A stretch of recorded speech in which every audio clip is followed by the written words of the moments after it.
Business Brain, episode 756 for Wednesday, May 27th, National Sunscreen Day 2026. Woo! Boy, I could do some more sunscreen. We all need it. I know. I don't like it, though. Really, I don't like it, but that doesn't mean I shouldn't wear it. You got to use the right sunscreen, and then it's not greasy. The face that's stuff. what I I have some things to talk about on this in this good. regard. Yeah. Perfect. Good deal. If it's sunny out here in California, man. It turns out. Yeah. I heard him sing about the warm California sun. Greetings and welcome to Business Brain, the show where we take some ideas, we crunch them, we dissect them, we use them to tune our business brains so we can all level up our charmed lives. Our sponsors for this episode include some of your favorites. Bitdefender.com/brain, where you can save 30% on Bitdefender Ultimate Small Business Security, and Shopify.com/businessbrain, where you can sign up for your $1 per month trial period. We'll talk more about those in a little bit. As usual, here in Durham, New Hampshire, I'm Dave Hamilton. And out here in Northern California, I'm Shannon Jean. Dude, those sponsors are awesome. They've been around forever. Like Bitdefender, I can just remember using them so long ago, and Shopify, and they're just great. I really feel honored that those guys support us. That they still, and it's ongoing. Really great. I agree. Yeah. I love it. I love it. Yep. Very good. I don't know. Whose topic are we starting with, Dave? I'll start here. Great. That's good. We had a, this week here in the U.S., we had Memorial Day on Monday, and I opted to really kind of detach this weekend. And man, did I pay for it on Tuesday here, which is the day we're recording. It was just like, oh man, I usually I can handle a 4-day week. I guess it's the Monday off. Friday off, I guess I'm better at planning for it, where it's like I'm finished. Yeah, I have so many things that I stack up for the beginning of the week. I really like the beginning of the week. I like Mondays. I'm not somebody that, don't get me wrong. I enjoyed having the extra day and all that, but I didn't shift things in the right way to make Tuesday my Monday. I let Tuesday be my Tuesday, and that was like, oh no, this was terrible. I've learned a lesson here. I guess I've been, and AI is no small part of this, but I've been sort of tweaking my weekly schedule and carving out some more time for myself to just kind of not be scheduled doing things, and that works really well for me. And I'm able to be very productive without that schedule. I mean, I schedule the things I need to schedule, but there is a rhythm to the way my Monday and Tuesday work together, and trying to do them all on the same day. It was just like, and I knew it when I was going to bed last night. I'm like, oh, what have I done? Yeah. Like I should have prepared more. Like I should have thought about this on Thursday or Friday and been like, all right, what can I juggle around? I don't schedule meetings for Tuesday because that's going to be your first day, so. Yeah. I feel the same way. I'd rather do the Friday thing. I don't know. I feel more prepared, and maybe I'm just conditioned that way, but Monday's great. I mean, I think it's awesome, and I have no problems. I don't dread it. I'm like, oh, great. I'm gonna get back into things and figure things out. I get to get back into things, but I've built myself. I wouldn't say Mondays are easy days for me. I get plenty done, but it's a ramp into Tuesday, and I wind up booking a lot of things on Tuesday, and it's like, oh wait, I just didn't plan ahead well. That was my main issue. If I was traveling, I would have planned ahead for it, but it was like, it's just a Monday holiday. Like, I don't need to worry about it. It'll be fine. And I don't know. I'm usually much better at this. Yeah, that's interesting. I listened to some, I was listening to somebody, might have been over the weekend, talk about how the work week is dead anyway, because people are working all the time, and you've got your device with you and this kind of stuff. And I feel the same way. It's like yesterday I really felt, because yesterday was Memorial Day when we're recording this. Yeah. And I kept getting a sense that it was Sunday. I was like, oh, I got to do some office work. I got to do some stuff, prep. I had to do a couple newsletters. And then I was like, oh, I got to go out and I got to chop down part of this tree and get my chainsaw out. And But it was, I was still glad I was able to dip in and out and get some things done, because I sleep better knowing that I've checked things off my list. Yes. Yes. The to did list is the best sleep aid, Shannon. It is. As I look back and I go, oh, I got that done. It could be anything. It'd be like, oh, I worked on the pool for an hour, and then I did this. And I wrote a newsletter, and I did this. So that's my sleep aid, is sitting there thinking about, okay, I got this done. I did this. Check. My to did. If you don't know what the to did list is, go to businessbrain.show and search for to did. And maybe Dave will link it actually in the show notes today. Of course he will. Yep, he's good at that. But I don't like to-do lists, but if I have typically my day, at the end of the day, I want to check things off I got done. That's my to-did. And the more productive I am, the better I sleep. And if I lay there and think I didn't get anything done, I know I have to do better the next day. And it's just very simple, but it works for me. No, it absolutely. I'm the same way. Yeah, I found it interesting when we dug in deeper that you have no problem, and I understand completely why. You have no problem with a reminders list. You don't like a to-do list. Yeah, that's right. I don't want to be told what to do. You can remind me what needs to be done. That's very different, Dave. I totally get it. I'm not making fun. Like when you said it, it was like, oh yeah, like that. The way. And I mean, but it is the language we use to speak to ourselves, right? Yeah. But when I look at my to-do list, it is like no one else has control over that list. Like that list is populated by me, and I can choose to move things around, and I have the freedom to do that, right? It's mine, and I'm accountable only. Well, there's some things on there that I am accountable to other people for, but I'm accountable to myself first on that list.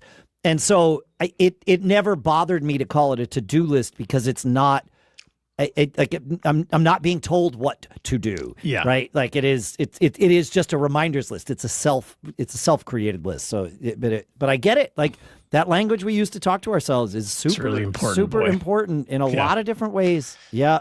Yeah. Because I look at the to-do as it's like a barrier in front of me where reminders keep moving me along.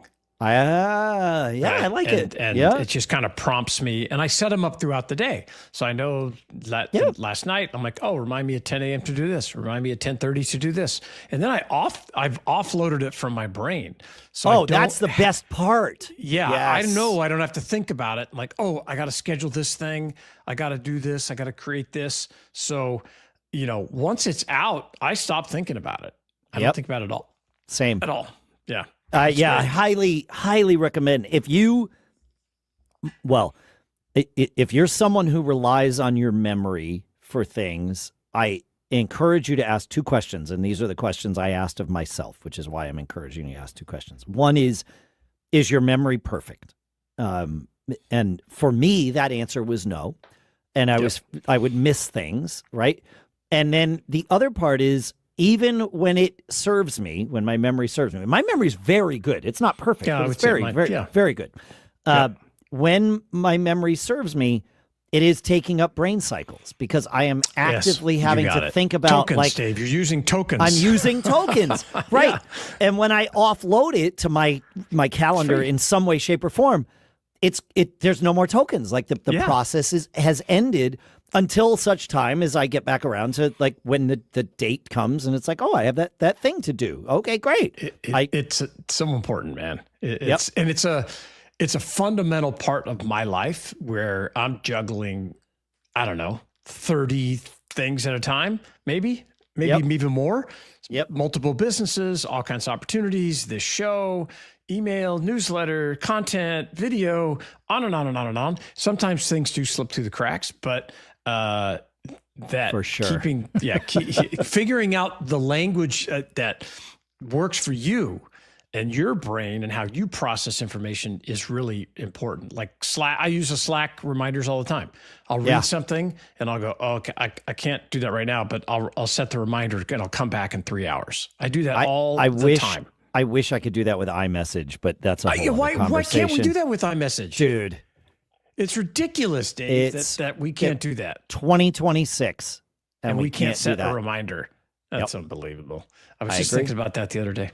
Yeah. Yep. Anyway, find the language that works for you. And if you have a system that you'd like us to talk about, feedback@businessbrain.show. We'd love to hear from you. Absolutely. We have a business to talk about, a system, in fact, that we're going to talk about in a little bit. The next thing we're going to do is I'm going to tell you about our sponsors. And every entrepreneur knows that 2 a.m. voice, right? The what if no one buys from me? What if I pick the wrong idea? What if I'm not cut out for this charmed life? And you can flip this for yourself, folks, by using Shopify. I use Shopify for another podcast and another one of my businesses, in fact, where we sell merch for both. And we went from, should we even try this, to our very first sale in the same day. Like, we had the idea at a staff meeting in the morning.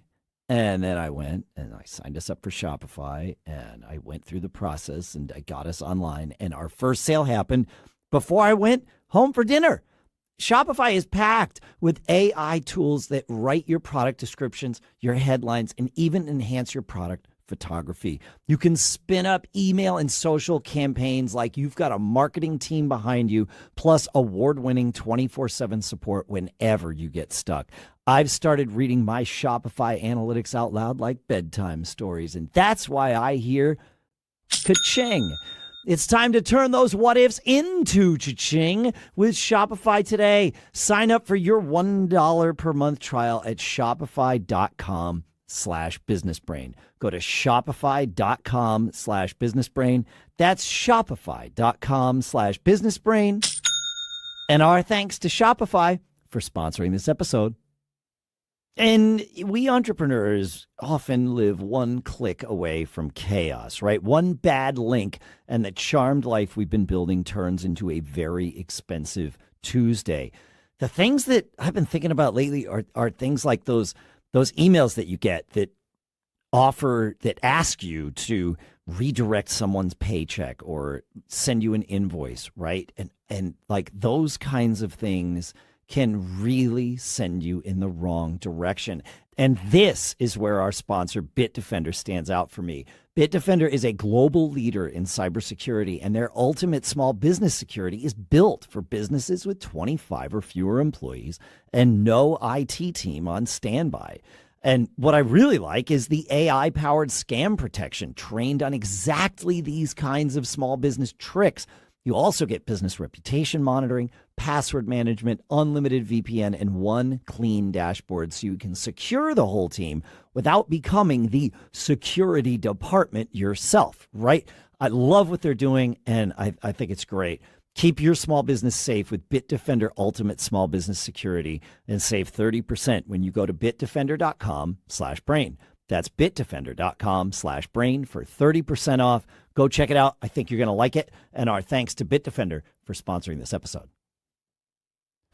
All right, Shannon, tell me about this business that you got. Okay. That we're going to dissect here. It's not your business, right? I don't think so. I wish it was my business, Dave. So there's a business called SB Mowing. This is somebody's initials. This guy's named Spencer. If you go to Sierra Bravo Mowing.com, or love if you the use search, of the NATO phonetic alphabet. That makes me happy. You told me that. Yes. Yep. You could also, they're very big on YouTube. And this is he's a landscape like maintenance guy, right? Yeah. And so he starts as a kid doing landscape maintenance and doing mowing and doing all this stuff. But somewhere along the way, and he in high school, maybe a little later, he's a little older than that now, he realizes that, hey, you know what? I should film myself time lapse doing all this work. And so He's doing just mowing in the summer months, and he's filming and he's starts posting time-lapse videos of these big weeds and tall weeds and edging and everything. So for those of you that aren't watching along with us, I need to share with you what's happening to everyone that is watching along with us. Yes. If you've ever power washed something or mowed a lawn, it's super satisfying to look back, certainly when you're finished, but even, as you finish sections, you're like, I did that. Like it's complete. It's satisfying. Watching time-lapse video of this is like crack. Yeah. Yes. It's great. Oh, and he figured this out. His YouTube channel take off. So as of now, SB Mowing has 55 million followers. Yeah. 55 million. Of course it does. Yes, of course it does. And 3 billion annual views. So he's making bank from YouTube, and then also he's got a side job of filming his content that he's paid. He no longer charges for the service. Oh, that's amazing. This is what I'm trying to get across. Oh. He does not charge for the lawn edging, mowing, cleanup of these yards. Because it's just him filming content. He finds the worst ones. He goes up to the door and says, hey, I'd like to do this for free. I've got a little YouTube channel, and if you don't mind, and people are like, okay, great, it's awesome. And then he also does pressure washing. So the power washing is one of the most. Yeah, that's one of the most satisfying things. ASMR. Well, there's the ASMR, but that's the sound stuff. That's the sound stuff. Yeah. Yeah. But anyway, there's so many viewers and so many people. This guy's making over 6 figures a month on YouTube. Oh, of course he is. Yeah, oh, yeah. Probably a couple $100,000 a month. That's a $2.4 million business. Yep. We're out of a pickup truck and a trailer. Yep.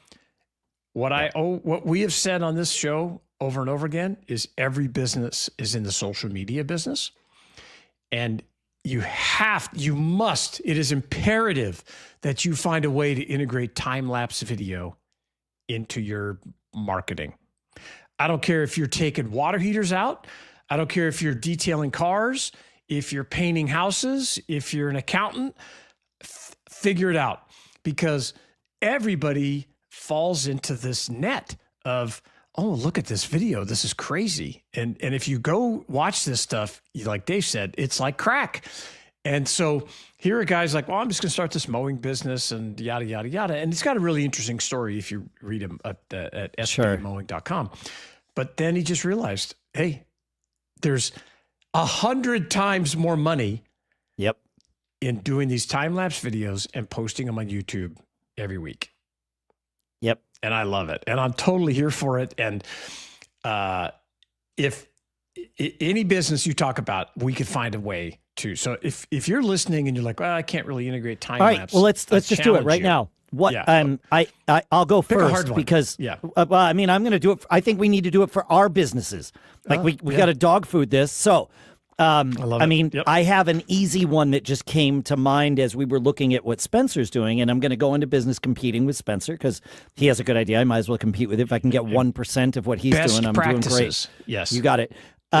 I'm going to time lapse. I've been testing, and I'm going to be testing. Another one just arrived. I've been testing robot lawnmowers. I'm gonna time lapse the robot lawnmowers. I love it. And yep. That's a big deal. Yeah, it's massive. Yeah, and it's easy, right? Like it's very easy. I think to your point, Shannon, it's not come up with something new to do that you can time lapse. Figure out what you're already doing that you can just put a camera up. And really, the other thing that I know I need to do is time lapse setting up and tearing down my drums at every gig. Yep.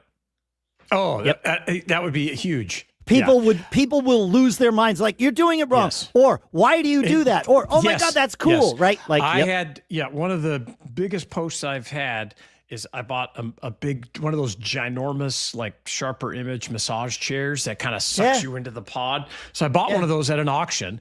And after a little while, I was like, I'm not going to use this thing. So sat in my garage for a couple of years, and it was kind of a beat up shape by that time. The mice had found a home. And so I said, okay, I'm going to pull it out. Rather than try to sell it, clean it up, I said, it's more valuable to me. I dragged it into my driveway. I set up my phone. I got out my big grinder and I cut it up on time lapse. And it was great because when you start grinding into the frame, the sparks are flying out and everything, right? And to your point, half of the comments were about me doing it wrong, using the wrong tool. Yep. Why I should have done X instead of Y. Yep. Why are you cutting it up? And the engagement was off the charts. I think I got about 500,000 views. Matter of fact, I'll find it and I'll give it to you for the show notes. Sure.